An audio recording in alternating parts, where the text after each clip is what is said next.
Good morning. It's Saturday, the 7th of March. This is Sober Readings, and I am Scott. Today's reading from Daily Reflections. The key is willingness. Once we have placed the key of willingness in the lock and have the door ever so slightly open, we find that we can always open it some more.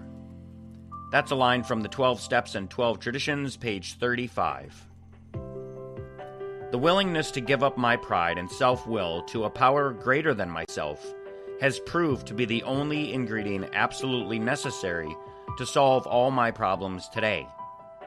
Even the smallest amount of willingness, if sincere, is sufficient to allow God to enter and take control over any problem, pain, or obsession. My level of comfort is in direct relation to the degree of willingness I possess at any given moment to give up my self-will and allow God's will to be manifested in my life. With the key of willingness, my worries and fears are powerfully transformed into serenity. Today's reading from the 24 Hours book, March 7th, AA Thought for the Day. There are two important things we have to do if we want to get sober and stay sober. First, having admitted that we're helpless before alcohol, we have to turn our alcoholic problem over to God and trust Him to take care of it for us. This means asking Him every morning for the strength to stay sober that day and thanking Him every night. It means really leaving the problem in God's hands and not reaching out and getting the problem back to ourselves. Second, having given our drink problem to God, we must cooperate with Him by doing something about it ourselves. So ask yourself, am I doing these two things? The meditation for the day. I must prepare myself by doing each day what I can to develop spirituality and to help others to do so. God tests me and trains me and bends me to His will. If I am not properly trained, I cannot meet the test when it comes.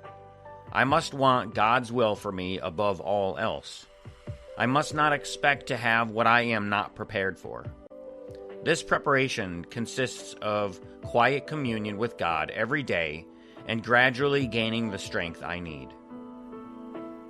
The prayer for the day. I pray that I may really try to do God's will in all my affairs. I pray that I may do all I can to help others find God's will for them. And finally today, a reading from As Bill Sees It. Today we're reading from page 254. Satisfactions of Right Living.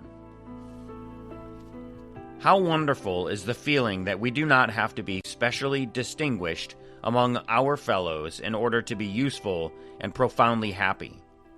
Not many of us can be leaders of prominence, nor do we wish to be.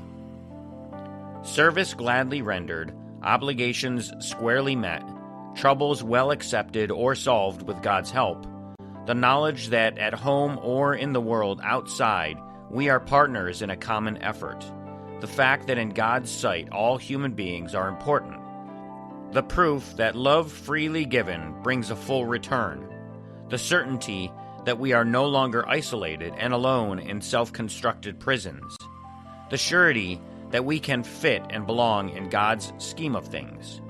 These are the satisfactions of right living for which no pomp and circumstance, no heap of material possessions could possibly be substitutes. And that's from the 12 and 12, page 124. Let's go back and talk about this first paragraph in As Bill Sees It.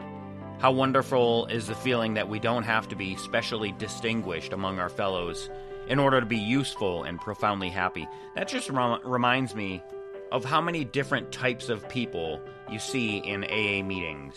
People from many different backgrounds with all different income levels. And most of the time you would never know it because we don't talk about that type of stuff in meetings. We talk about the important stuff, the readings, the steps, sobriety. And what I found is that none of that stuff really matters because you see people from all different walks of life coming in to make the coffee and people from all different backgrounds chairing meetings. And so I think the point is, what we learn in AA is that being useful leads to being profoundly happy. And being useful in meetings can mean coming in early and helping set up the meeting, making coffee, staying late and talking with people, helping break down the meeting, clean up after the coffee mess. And I found that type of stuff leads to better sobriety for me.